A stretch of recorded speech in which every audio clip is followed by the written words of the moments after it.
Hello everyone, स्वागत है आप सभी का लॉ एंड जुडिशरी क्लासेस में। आज हम बात करेंगे भारतीय न्याय संहिता के बारे में। इसके पहले लेक्चर में हमने सेक्शन 8 तक के प्रोविजन देख लिए थे।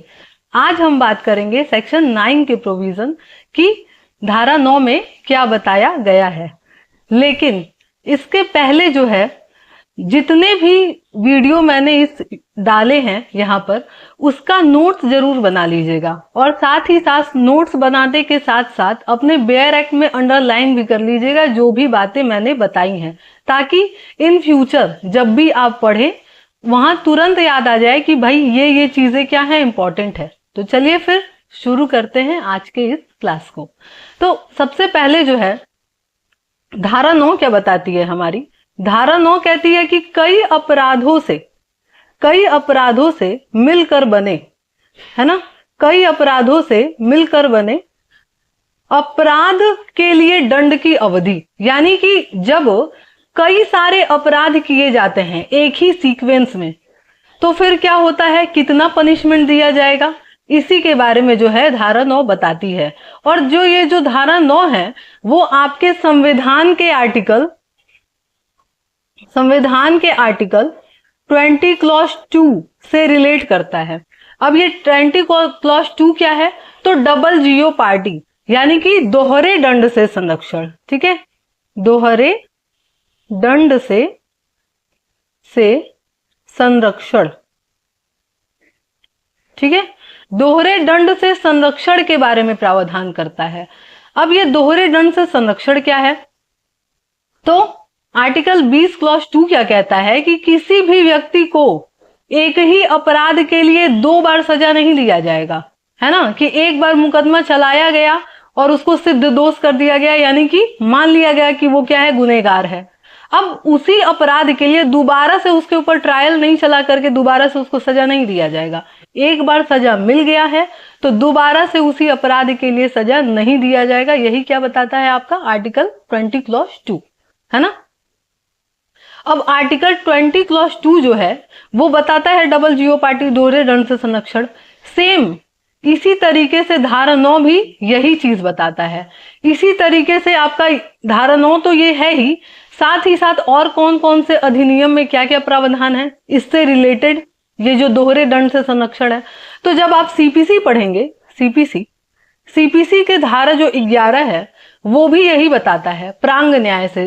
प्रांग न्याय क्या है, वो भी यही कहता है कि एक बार अगर विचारण कर दिया गया है किसी के संबंध में और कोई डिसीजन आ गया है किसी न्यायालय का, तो वापस से उसके लिए दोबारा से उसके ऊपर केस नहीं चलाया जाएगा, दोबारा से उस पर विचारण नहीं किया जाएगा। ठीक है, फिर इसी से सिमिलरिटी रखता है कौन, बीएनएसएस की धारा, है ना। अब बीएनएसएस जो है यानी कि भारतीय नागरिक सुरक्षा संहिता। अब बीएनएसएस की जो धारा है आपकी सेक्शन 337, वो भी डबल जियो पार्टी के बारे में ही बताता है, यानी कि दोहरे दंड से संरक्षण।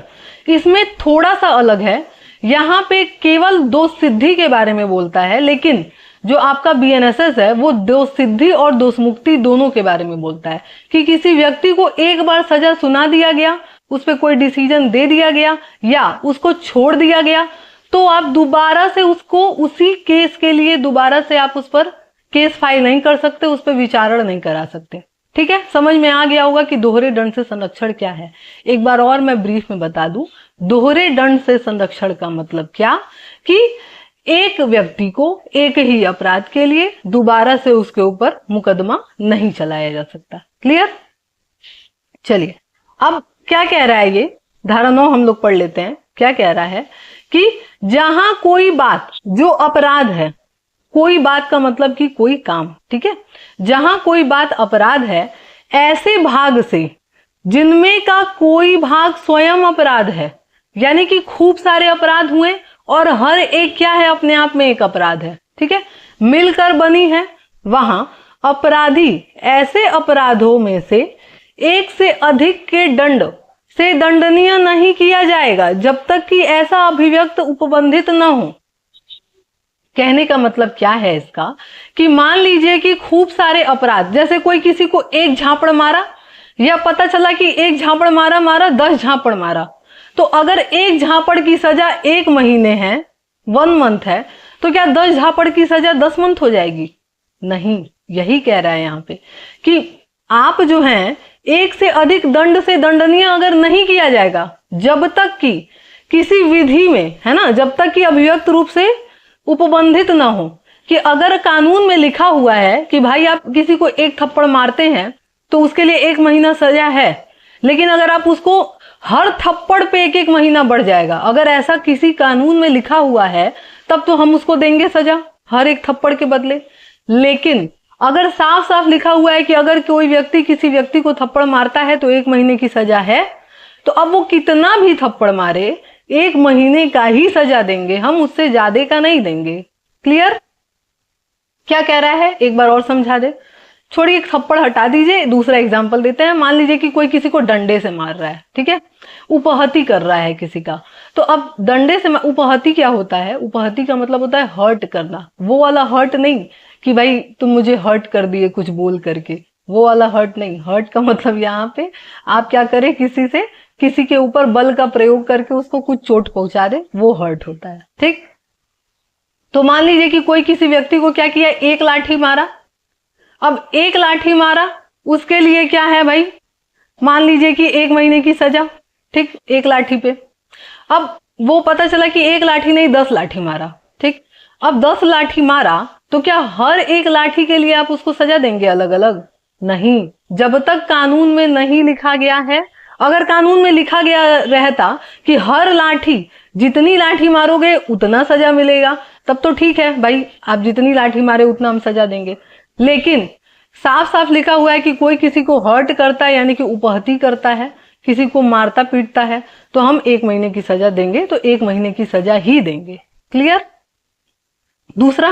दूसरा क्या लिखा हुआ है, जहां कोई बात अपराधों की परिभाषा या दंडित करने वाली तत्समय प्रवृत्त किसी विधि में 2 या अधिक पृथक परिभाषाओं में आते हैं।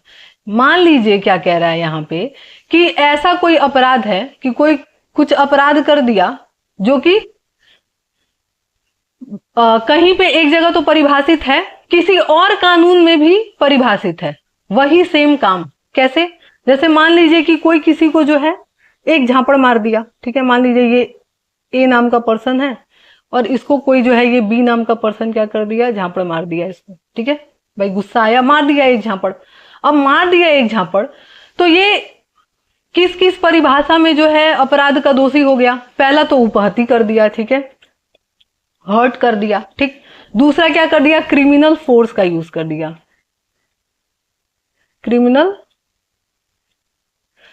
फोर्स का यूज कर दिया। ठीक है, यानी कि आपराधिक बल का प्रयोग कर दिया। भाई हर्ट तो किए ना आप, उपहति की, आप किसी को मार दिए हैं तो आप उपहति तो पहुंचा ही दिए, चोट पहुंचा दिए उसको। और साथ में क्रिमिनल फोर्स कैसे, आपराधिक बल कैसे, कि आप उसको जानबूझ करके बल का प्रयोग किए जिससे वो क्या करे, डर जाए, है ना। आपराधिक बल का प्रयोग क्या होता है कि किसी को आप डरा दिए अपने किसी एक्ट से। ठीक है, तो ये आपराधिक बल है। तो आप क्या कर दिए, एक साथ 2 परिभाषा में आने वाला काम कर दिए।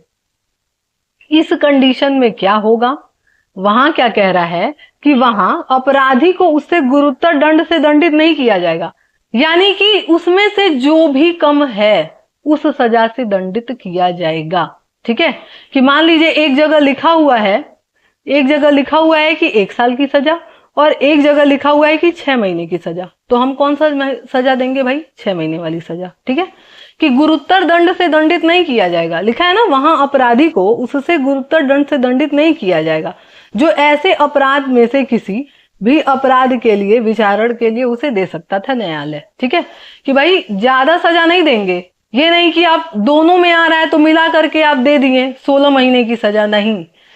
आप क्या करेंगे, जो सबसे ज्यादा है वो दे दीजिए, ठीक है चलेगा, ठीक है, या आपकी मर्जी जो कम है वो दे दीजिए, लेकिन मिला करके जरूरत से ज्यादा आप नहीं देंगे, उतना ही सजा देना है जितना दिया जा सकता है। ठीक है, कि उस काम के लिए आप उतना ही दंड देंगे। भाई जो सीरियस नेचर का ज्यादा आपको दिख रहा है वो आप सजा दे दीजिए, कोई दिक्कत नहीं है। ठीक है, नेक्स्ट हम लोग क्या है आपका, इसका क्लॉज नंबर 2 का बी। अब बी क्या कह रहा है कि कई कार्य जिनमें से स्वयं एक से या स्वयं एकाधिक अपराध गठित होता हो, मिलकर भिन्न अपराध का गठन करते हैं। यानी कि एक अपराध है, दूसरा अपराध है, कोई नया अपराध बना दिया मिलकर के। कैसे? कि मान लीजिए कि चोरी है, ठीक है, चोरी कोई किया, चोरी, ठीक, चोरी में जैसे ही बल का प्रयोग हुआ, ये क्या बन जाता है? बराबर लूट। ठीक है भाई, लूट हम किसको कहते हैं आगे चल के हम बताएंगे, चोरी की परिभाषा भी बताएंगे, लूट की परिभाषा भी बताएंगे। कि चोरी की परिभाषा क्या है?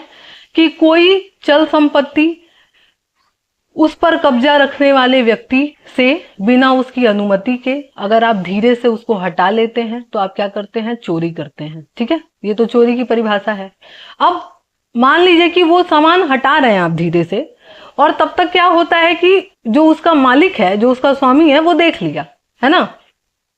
इसको हम एग्जाम्पल से समझते हैं। मान लीजिए कि ए जो है वो क्या करता है? बी के घर में गया चोरी करने। ठीक, उसको जो है एक घड़ी पसंद आ गया था। ठीक है, एक घड़ी पसंद आ गया। अब वो क्या करता है कि धीरे से हटाता है। ठीक है, धीरे से चुपके से उसको हटाता है तब तक बी देख लेता है। अब बी जैसे ही देखा, वो क्या करेगा? रोकेगा ना भाई चुराने से उसको। ऐसा तो है नहीं कि चुराने देगा, जाओ जाओ भाई ले जाओ ले जाओ, ऐसा तो होता नहीं है। तो वो क्या किया? उसको रोका। अब जैसे ही उसको रोका, ए क्या किया? उसको धक्का मारा और छीन करके भाग गया। अब यहां जो धक्का मारा और छीन करके भाग गया, अब ये चोरी नहीं रह गया है। क्यों? क्योंकि उसमें आप बल का प्रयोग कर दिए, फोर्स यूज किए हैं ना। धीरे से तो हटाए नहीं है कि उसको पता ना चले। अगर धीरे से हटाते और उसको पता नहीं चलता तब तो ये चोरी था, चोरी के आवश्यक तत्व तो हो रहे हैं फुलफिल। लेकिन जैसे ही आप बल का प्रयोग कर दिए, इसका मतलब आप क्या कर दिए? लूट कर दिए। ठीक है, यानी कि क्या कर दिए भाई? लूट कर दिए, रॉबरी कर दिए। ठीक है, अब क्या है? तो वही कह रहा है यहां पे, इस एग्जाम्पल के थ्रू आप समझें तो चोरी भी किए, आपराधिक बल का भी प्रयोग किए, और इन दोनों के मिलने से कौन सा नया अपराध बन गया? लूट बन गया। ठीक है, रॉबरी बन गया। वही कह रहा है यहां पे कि क्या कह रहा है? कि जब जो है कई कार्य जिनमें से स्वयं एक या एक से अधिक अपराध गठित करते हैं, मिलकर भिन्न अपराध बनाते हैं, यानी कि मिल करके दोनों क्या करते हैं? एक अलग अपराध का गठन कर रहे हैं, तब क्या होगा? जो भी सीरियस नेचर का है अपराध, जैसे कि लूट है, ठीक है ना, चोरी तो भाई ठीक है फिर भी छोटा मोटा है, आपराधिक बल भी छोटा मोटा है, लेकिन लूट क्या है? गंभीर है। तो जो भी सीरियस नेचर का है, वहां जितना पनिशमेंट दिया गया है उसी पनिशमेंट को आप दे सकते हैं। ठीक है, उससे ज्यादा नहीं दे सकते, उतना दे सकते हैं। यही कह रहा है आपका कौन? Section number 9। ठीक है, क्लियर हुआ? अब इसका कुछ हम लोग दृष्टांत देख लेते हैं, एग्जाम्पल देख लेते हैं कि ये क्या क्या बोल रहा है। ठीक है, ताकि और अच्छे से हमारा क्लियर हो जाए ये सेक्शन। ठीक, क्या कह रहा है आपका दृष्टांत? क्या कह रहा है आपका दृष्टांत? एक बार हम लोग देख लिया जाए। क्या कह रहा है? क यह पर लाठी से 50 प्रहार करता है। ठीक है, कुछ मिलता जुलता एग्जाम्पल है जो अभी मैंने समझाया था उससे। ठीक है, कि क यह पर 50 लाठी से 50 प्रहार करता है। यहां हो सकता है कि क ने संपूर्ण मारपीट द्वारा उन प्रहारों में से प्रत्येक प्रहार द्वारा भी जिनसे वह संपूर्ण मारपीट गठित होती है, यह की स्वेच्छा उपहति कारित करने का अपराध किया है। ठीक है, स्वेच्छा उपहति, क्योंकि जानबूझ के मार रहा है ना, इसलिए। फिर क्या कह रहा है? यदि क प्रत्येक प्रहार के लिए दंडनीय होता तो प्रत्येक प्रहार के लिए 1 वर्ष के हिसाब से 50 वर्ष के लिए उसको कारावासित किया जाता, किंतु संपूर्ण मारपीट के लिए वह केवल एक ही दंड से दंडनीय होगा। है ना? क्या कह रहा है? वही सेम चीज जो मैंने समझाया था, वापस से उसको हम समझा देते हैं कि ये कह क्या रहा है। क्या कह रहा है कि ए जो है वो क्या कर रहा है? बी को, ठीक है, य की जगह हम बी रख रहे हैं। ठीक, ए जो है बी को क्या किया? 50 लाठी मारा। ठीक, अब एक लाठी की सजा कितनी है? 1 साल है। ठीक है, एक लाठी की सजा 1 ईयर है। तो अगर देखा जाए तो हर लाठी की सजा अगर हम देने लगे तो उसको 50 साल की सजा देंगे। सॉरी, तो 50 लाठी की सजा अगर देनी है तो 50 साल देंगे, लेकिन हम 50 साल नहीं देंगे। क्यों नहीं देंगे? क्योंकि एक ही बार में 50 लाठी मारा है ना, बार बार तो नहीं मारा है ना कि भाई एक बार मार दिया हो गया, फिर दूसरे दिन आया दूसरे दिन मार दिया, फिर तीसरे दिन आया तीसरे दिन मार दिया, और ये अलग अलग अलग अलग मुकदमा दर्ज करा रहे हैं, ऐसा तो है नहीं। एक बार में मारा है, 50 लाठी मारा है, ठीक।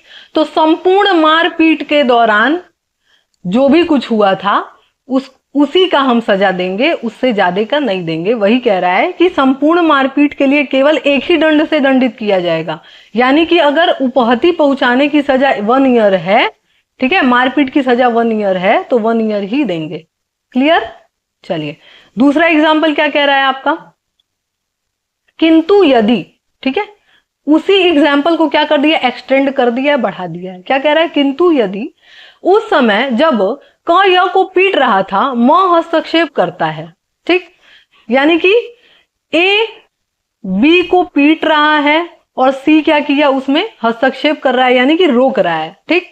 म पर जानबूझ के प्रहार करता है, यानी भाई जाहिर सी बात है ना कि दो लोग के बीच में झगड़ा होगा और कोई तीसरा इसीलिए नहीं जाता है बचाने। क्यों नहीं जाता है, क्योंकि उसको पता है कि जाएंगे तो हम भी 2-4 खाएंगे, ठीक है। इसलिए समझदार लोग क्या करते हैं, दो लोग के झगड़े में कभी नहीं पड़ते हैं, ठीक है।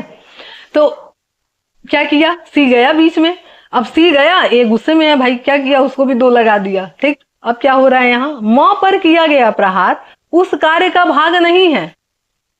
यहाँ पे जो है म पे, म यानी कि सी, ठीक है, उस कार्य का भाग नहीं है। किस कार्य का भाग नहीं है, जो ये बी के साथ कर रहे थे। बी को पीट रहे हो तुम, जितना पीटे, जितना झापड़ मारना है, जितना लाठी मारना है मारे, वो ठीक है, वो सारा हम एक सजा काउंट करेंगे।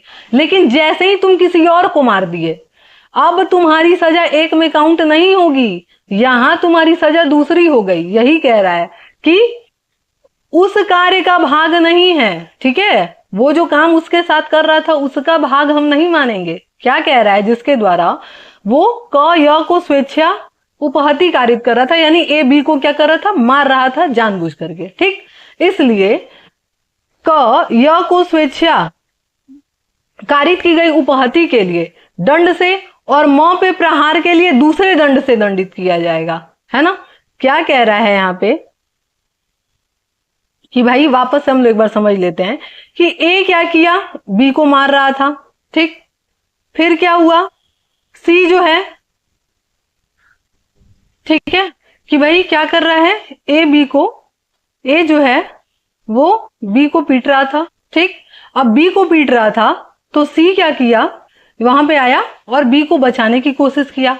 तो जब बी को बचाने की कोशिश किया, ए क्या किया, गुस्से में इसको भी क्या कर दिया, पीट दिया। अब यहाँ पे पीट दिया है तो ए जो है बी को तो पीट रहा था, उसके लिए अलग सजा के लिए दंडित किया जाएगा, और सी को पीट रहा था उसके लिए अलग सजा के लिए दंडित किया जाएगा। यही बता रहा है ये सेक्शन आपका, ठीक, क्लियर। अब हम लोग जाते हैं सेक्शन नंबर 10 पे।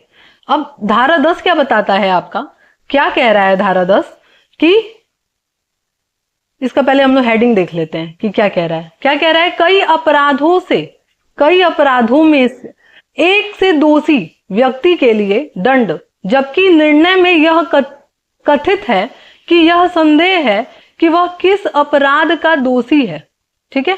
अब इसका मतलब क्या, इसका मतलब क्या कह रहा है यहाँ पे ये कि उन सब मामलों में जिनमें यह निर्णय दिया गया है कि कोई व्यक्ति उस निर्णय में विनिर्दिष्ट कई अपराधों में से एक अपराध का दोषी है, किंतु यह संदेह है कि वह उन अपराधों में से किस अपराध का दोषी है।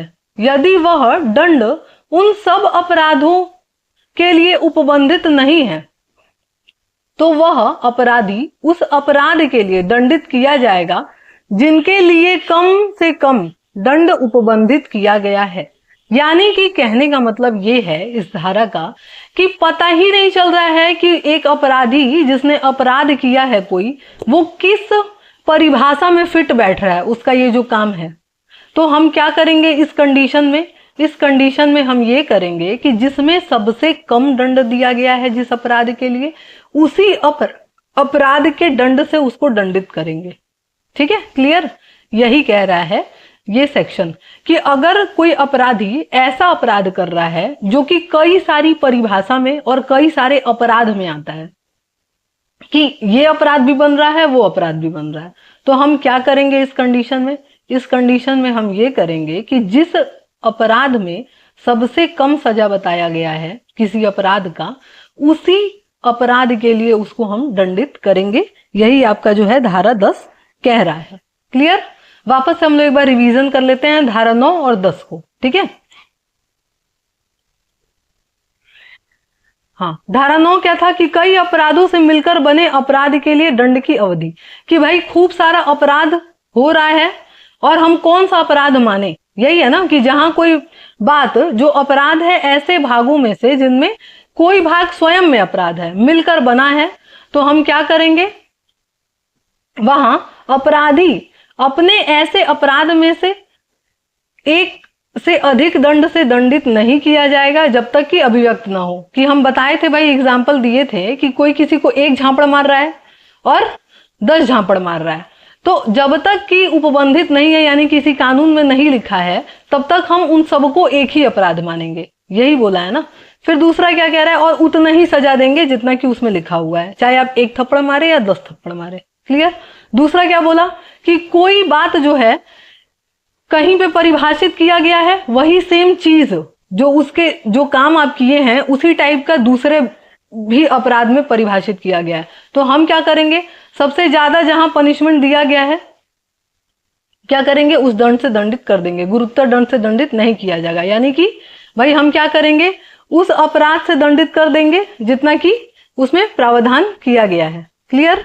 ठीक है, कि भाई क्या करेंगे हम, कि जितना लास्ट में दंड दिया गया है कि भाई सबसे ज्यादा, उससे ज्यादा दंड से दंडित नहीं करना है, जो भी सबसे अधिक बताया गया है।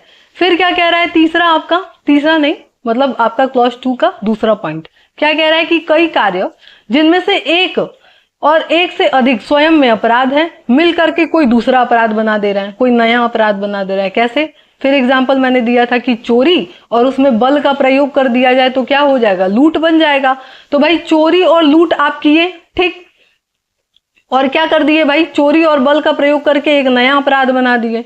उस कंडीशन में क्या होगा, फिर वही कि जहां सबसे ज्यादा दंड दिया गया है उतने ही दंड से दंडित किया जाएगा। ऐसा नहीं है कि भाई कई सारे अपराध बन रहे हैं तो सबका मिलाकर जोड़ जाड़ के एक ही बार सजा दे देंगे, ऐसा नहीं है। ठीक है, यही कह रहा है। फिर हम लोग एग्जाम्पल देखे थे, वही सेम चीज कि भाई 1 लाठी मार रहा है और 50 लाठी मार रहा है, कि भाई 50 लाठी मार दिया तो वहां सबको हम एक मानेंगे, यही कह रहा है।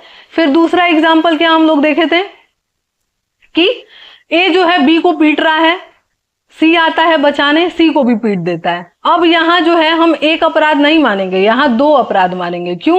क्योंकि ए बी को पीट रहा था, वो 1 बार मारे चाहे 10 बार मारे, उससे कोई मतलब नहीं है। अगर सी को मार दिया तो अब वो दूसरा अपराध है, दोनों को मिला के अलग अलग सजा दिया जाएगा, यही कह रहा है। क्लियर? फिर हम लोग धारा 10 क्या देखें कि क्या कह रहा है कि कई अपराधों में से एक के दोषी व्यक्ति के लिए दंड, जबकि निर्णय में यह कथित है कि इसमें संदेह है कि कौन सा अपराध है, तो क्या किया जाएगा, तो कह रहा है कि जहां सबसे कम पनिशमेंट दिया गया है जिस अपराध के लिए, उस अपराध से उसको दंडित कर दिया जाएगा। ठीक है, यही कह रहा है। क्लियर? चलिए, तो आज का क्लास कैसा लगा जरूर बताइएगा, और साथ ही साथ देखिए जितना भी अभी तक मैंने लगभग जो है 11 क्लास ले लिया है बीएनएसएस का, सॉरी बीएनएस का, तो ये जो 11 क्लास है बहुत इंपॉर्टेंट है। ठीक है, इसके नोट्स बनाते चलिए अगर आपको तैयारी करनी है तो। ठीक है, बहुत जरूरी है। जितने भी पॉइंट मैं हाईलाइट कराती हूँ या फिर कोई एग्जाम्पल देती हूँ उसको आप नोट्स बनाते चलिए, अपने बेयर एक्ट से पढ़ते चलिए। ठीक है, ताकि आपका बेस मजबूत होगा इस सब्जेक्ट में। ठीक है, और क्लास कैसा लगा जरूर बताया करिए, कमेंट किया करिए, ताकि पता चले कि आप लोग को क्लास पसंद आ रहा है और क्या बेहतर हम कर सकते हैं, ये भी सजेशन दीजिए ताकि हम और बेहतर कर सके इसमें। और क्लास को ज्यादा से ज्यादा लोगों को शेयर करिए। ऐसा नहीं है कि जो एलएलबी कर रहे हैं केवल उन्हीं को आप शेयर करें, भाई कानून जानना सबके लिए जरूरी है, ताकि आप जो है बेहिचक अपने अधिकारों के लिए लड़ सके, किसी से बात कर सके। ठीक है, तो चलिए फिर मिलते हैं नेक्स्ट क्लास में। क्लास को लाइक जरूर कर दीजिएगा। ठीक है।